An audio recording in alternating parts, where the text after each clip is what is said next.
हरिओम. भगवद्गीता बोध योगदास श्री जय गणेश जोशी यांनी केलेले निरूपण. अध्याय 12 भक्तियोग. ओम श्री परमात्मने नमः. अथ द्वादशोऽध्यायः. जय योगेश्वर. परमात्म्याला नमस्कार. अध्याय 12 श्लोक क्रमांक 18. समस्य शत्रो च मित्रे च तथा मानापमानयोः शीतोष्णसुखदुःखेषु समसंगविवर्जितः. त्याला जोडूनच श्लोक क्रमांक 19. तुल्यनिंदास्तुतिर्मौनी संतुष्टो येन केनचित् अनिकेतस्थिरमती भक्तिमान् मे प्रियो नरः. जो शत्रू आणि मित्र, मान आणि अपमान, शीत आणि उष्ण यात सम असून असंग आहे, तसेच निंदा आणि स्तुती समान जाणणारा, मननशील, संतुष्ट, जे आहे त्यात तृप्त राहणारा, निवासाबद्दल निरीच्छ, स्थिरबुद्धीचा असणारा, भावभक्तीने ओथंबलेला भक्त मला फारच प्रिय आहे. सम स्थिर. श्लोक क्रमांक 18 मध्ये सम आणि 19 मध्ये स्थिर असे शब्द भगवंत श्रींनी वापरले आहेत. याचा अर्थ समसमान, अचल, विचलित न होता असा आहे. सर्वसाधारणपणे माणसाची मनस्थिती अनेकविधी असते. त्याला नक्की काय करावे ते ठरवता येत नाही. याचे मुख्य कारण म्हणजे कोणतीही गोष्ट पार पाडायला त्याच्यापुढे एकापेक्षा जास्त मार्ग उपलब्ध असतात. या अनेक उपायांपैकी नक्की कोणता उपाय योजावा हे त्याला समजेनासे होते. हे करू की ते करू अशा द्विधा मनस्थितीत तो असतो. घड्याळाच्या लंबकाप्रमाणे तो एकदा डाव्या बाजूला तर एकदा उजव्या बाजूला आपटी खात सतत मधल्यामध्ये लोंबकाळत असतो. त्याला नेमके उत्तर सापडत नाही. तराजूच्या स्थिर दांड्याप्रमाणे तो डाव्या किंवा उजव्या बाजूला सारखेच मापून मध्यभागी स्थिर राहू शकत नाही. याचं मुख्य कारण अन्न, वस्त्र, निवारा म्हणजे नक्की काय याचा अर्थ न समजणे हे होय. बाहेर जायचं आहे तर कपडे बदलून जाणे एवढी साधी गोष्ट चटकन होऊ शकत नाही. कारण बाहेर जाताना नक्की कोणता कपडा, कोणत्या रंगाचा, कोणत्या प्रकारचा घालावा यावर गाडी अडून बसते. कपड्या इतक्या साध्याशा गोष्टीवर जर एवढा गोंधळ होतो तर महत्त्वाच्या गोष्टींवर विचारांचा गोंधळ किती घातला जात असेल त्याची कल्पनाच केलेली बरी. केलेली कृती, केलेला विचार चूक की बरोबर हा प्रश्न नंतर येतो. येथे कृतीच केली जात नाही, विचारच पक्का होत नाही, निर्णयाची प्रक्रियाच घडत नाही. सगळाच सावळा गोंधळ असतो. आयुष्याचे महत्त्वाचे क्षण हे असे वाया जात असतात. भगवंत श्रींकडे जायचं आहे तर एक दिशा धरून चालायला सुरुवात करायला पाहिजे. काही ना काही साधना सुरू केली पाहिजे. साधना कोणती करावी याच विचारात आयुष्य वाया घालवीत बसल्यास हा जन्म असाच फुकट जाईल. त्याच्याकडे तोंड करून मार्ग आक्रमायला लागायला पाहिजे. गाडी नुसती सुरू करून उपयोग नाही. त्याने इंधन जळण्यापलीकडे काहीही होणार नाही. त्यासाठी गाडीचा गिअर टाकायला पाहिजे. समजा भगवंत श्रींकडे जायची दिशा समजली नाही आणि दुर्दैवाने विरुद्ध दिशेला मार्ग आक्रमायला सुरुवात झाली, तरीही शेवटी भगवंत श्रींकडेच आपण पोहोचणार आहोत. विश्व वर्तुळाकार आहे. विरुद्ध दिशेने गेल्यास जास्त वेळ लागेल, परंतु शेवटी त्याच्याच द्वारी पोहोचणार हे नक्की. किंवा भलत्याच दिशेने मार्ग आक्रमीला गेला तर त्यामुळे केव्हा ना केव्हा तरी ते लक्षात येईल. त्यावेळी योग्य दिशा कोणती ते समजेल आणि मग त्या योग्य दिशेने गाडी भरधाव सोडता पळवता येईल. एवढ्यासाठी साधक सर्वस्व भगवंत श्रींचे चरणी वाहून मोकळा होतो. असा रिकामा हलका झालेला साधक इकडे किंवा तिकडे असा कोणत्याच दिशेला जात नाही. सर्व गोष्टींना समसमान अंतरावर ठेवून सर्वांच्या मध्ये शून्यावर स्थिर राहतो, स्थितप्रज्ञ होतो. प्रत्येक भाव विभाव याकडे त्रयस्थ दृष्टीने पाहून भगवंत श्रींची भक्ती करतो.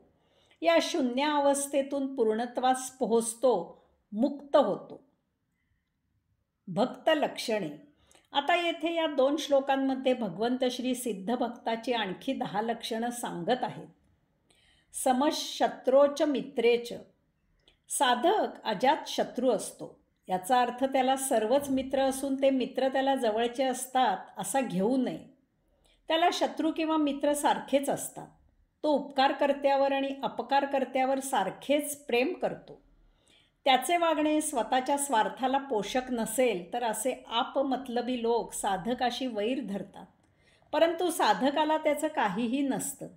तो वैरी मित्र अशा दोघांनाही सारख्याच अंतरावर ठेवून त्यांच्याशी सारख्याच आदराने सदा सर्वदा वागत असतो.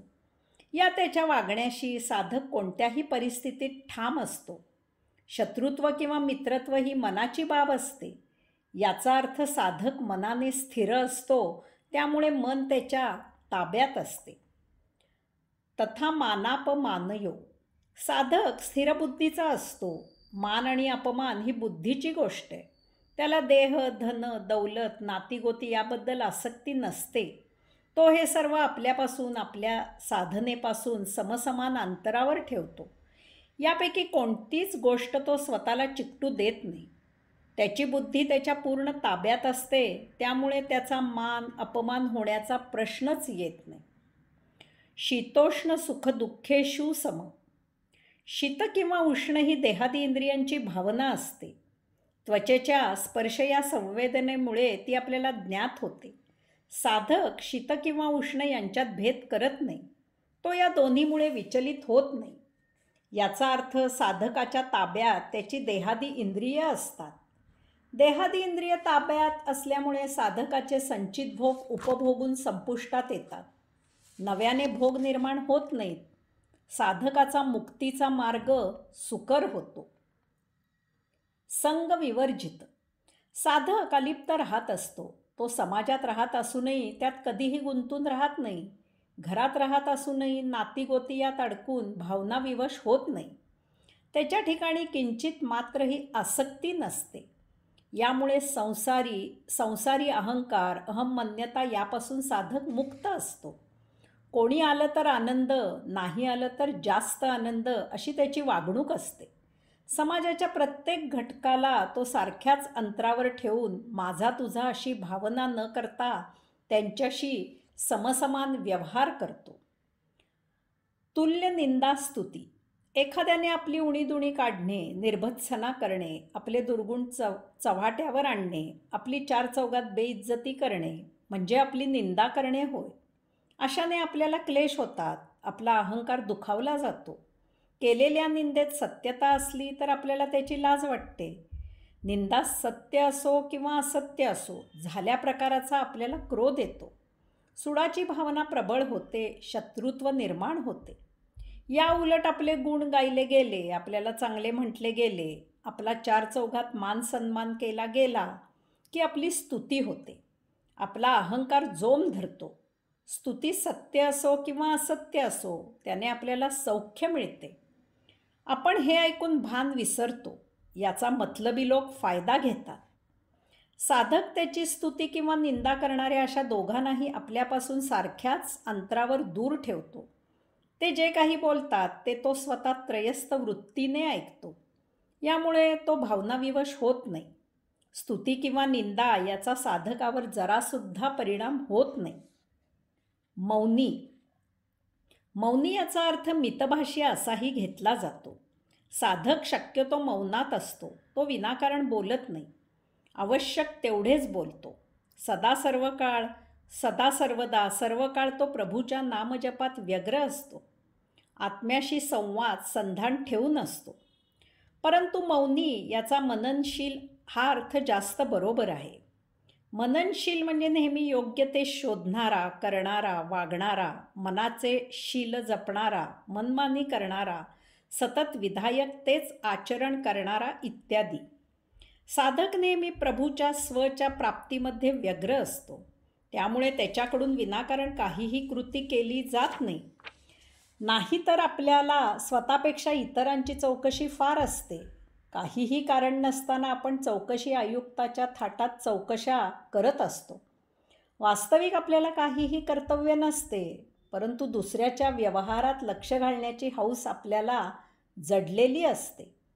सकाळी प्रार्थना करण्यापेक्षा आपल्याला वर्तमानपत्र घेऊन इतरांनी काय काय केले आहे हे जाणून घ्यायची फार हौस असते. अध्यात्मामध्ये सुद्धा इतरांची वचनं, इतरांनी सांगितलेले श्लोक, इतरांनी लिहून ठेवलेले ज्ञान तोंडपाठ करण्यात आपले आयुष्य आपण वाया घालवतो. यामुळे कदाचित समाज आपल्या पाठांतराची स्तुती करेल एवढेच, परंतु याचा आपल्याला आत्मशोधनासाठी काहीही उपयोग होत नसतो. साधकाने हे पक्के ओळखलेले असते, तो ध्यान योग साधनेत व्यस्त असतो. संतुष्ट साधक नेहमी तृप्त असतो, समाधानी असतो, आपल्यास ध्यानतंद्रीत मोठ्या मजेत पहुडलेला असतो. येन केनचित जी काही परिस्थिती प्राप्त झालेली आहे त्या परिस्थितीत साधक आनंदाने ध्यानयोग साधना करत असतो. त्याची कशाबद्दलही कसलीही तक्रार नसते. तो सदा सर्वदा ध्यानयोग साधनेत तल्लीन असतो. इतर गोष्टींकडे त्याचे लक्षच नसते. प्रभूने जे दिले आहे त्यातच तो खुशीने प्रभुसेवा करत असतो. अनुकूल प्रतिकूल हे त्याच्या शब्दकोशातही नसते. अनिकेत साधक झोपडीत, बंगल्यात, महालात, राजमहालात, भाड्याच्या घरात, स्वतःच्या घरात, धर्मशाळेत, आश्रमात, कोठेही असला तरी त्याला जागेविषयी कसलीही ममता नसते. तो असेल तेथे प्रभुसेवा करण्यात, ध्यान करण्यात व्यग्र असतो. स्थिरमती अशा प्रकारे साधक कसाही, कोठेही, केव्हाही प्रभुसेवा करण्यात आपलं आयुष्य व्यतीत करत असतो. तो अन्य विषयात गुंतत नाही. तो आपल्या ध्यानयोग साधनेत स्थिर असतो. त्यापासून तो ढळत नाही. इतर विषय तो आपल्यापासून दूर ठेवतो. त्याच्यावर, त्याच्या साधनेवर कसल्याही विषयांचा परिणाम होत नाही. आपण बरे आणि आपली साधना बरी असा त्याचा जीवनक्रम असतो. भक्तिमान मे प्रिय हा नरहा भक्तिमान मे प्रिय अशा प्रकारे भगवंत श्रींनी सिद्धभक्ताची येथे 10 आणि आता पावतो 39 लक्षणं सांगितली आहेत. भगवंत श्री म्हणतात की असा भक्त मला अतिशय प्रिय आहे, असा भक्त मला तत्काळ प्राप्त होतो. नर येथे नर असा शब्द मुद्दाम वापरला आहे. आत्मप्राप्ती किंवा त्यायोगे मुक्ती हाच नरदेहाचा एकमेव उद्देश आहे. असा हा सिद्धभक्त मुक्ती प्राप्त करतो. प्रत्येकाने हे आत्मसात करावे आणि आपला आत्मउद्धार साधावा. हरिओम.